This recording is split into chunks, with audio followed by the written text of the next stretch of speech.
Bonjour tout le monde, Sean Clément ici à la magnifique Académie au Royal Québec. Et on va vous parler aujourd'hui de comment matcher ou jumeler votre backswing à la direction où vous voulez que la balle parte. Alors, l'exemple parfait, c'est si j'ai un enfant sur une balançoire, puis je veux que l'enfant se balance vers vous, bien, je n'irai pas comme ça. Alors, il faut que j'aille dans une direction qui coordonne avec la direction où je veux que l'enfant se balance. Mais c'est la même chose ici. Alors, regardez, j'ai deux balles. La deuxième balle ici, c'est mon point intermédiaire. Je veux toujours avoir un point intermédiaire pour être capable de bien me situer parce que ma vision de côté est toujours, on pourrait dire pourrie, oui. Alors, je vois ici, si je veux faire un beau petit drap qui va partir vers le poteau rouge puis qui veut revenir derrière mon point intermédiaire ici, il y a une tige qui est juste là. Alors, je m'installe parallèle à ça. Je joue ma balle légèrement en retrait du centre. Puis, je veux que mon élan s'en aille dans cette direction-là. Alors, si je fais un backswing dans cette direction-là, bien, ça jumelle très mal. Ma balle, elle va sortir vers la gauche.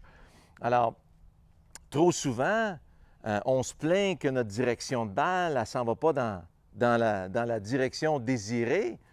Puis, la première chose que je vois quand la personne vient pour une leçon, c'est que le backswing ne matche vraiment pas la direction où ils veulent aller.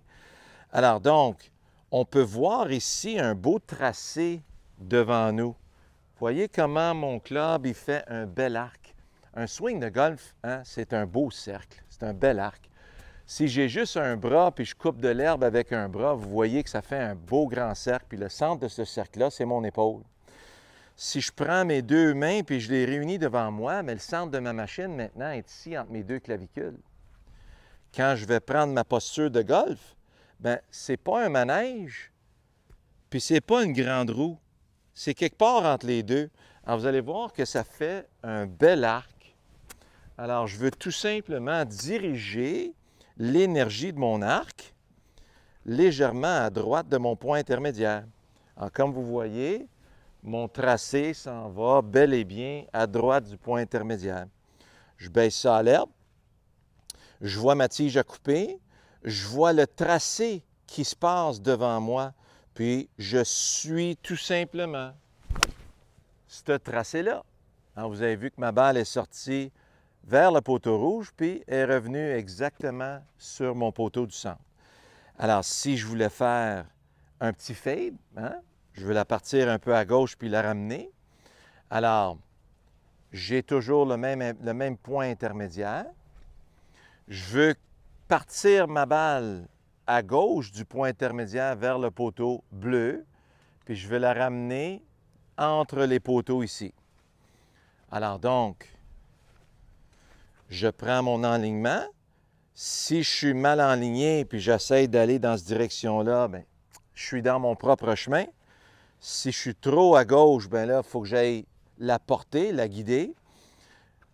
Si je laisse mes bras soigner puis je regarde mon arc, bien, je veux tout simplement que mon arc maintenant frôle le côté gauche de mon point intermédiaire.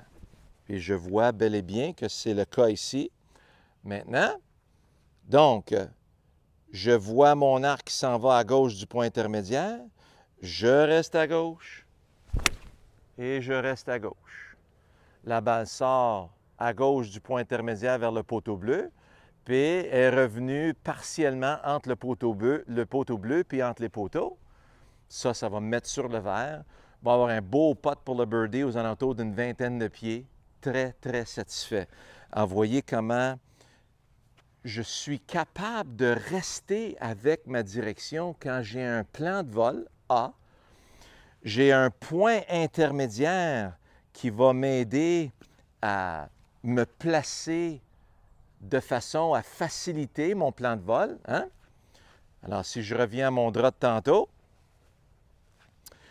je veux que mon arc s'en aille légèrement à droite du point intermédiaire. Alors là, je sens que je peux aller dans cette direction-là. fais un swing de pratique par-dessus la balle, puis je vois exactement où s'en va mon tracé. Parfait. Alors, de cette position-là, maintenant, je veux que la tige du pissenlit soit dans l'intersection de ce beau tracé-là qui s'en va dans cette direction-là. Puis je veux utiliser un bel air d'aller facile, un beau fouet majestueux qui s'en va à travers ce tracé-là dans ma direction. OK? Alors, j'espère que vous avez aimé notre petite capsule de cette semaine. On se retrouve la semaine prochaine. À bientôt.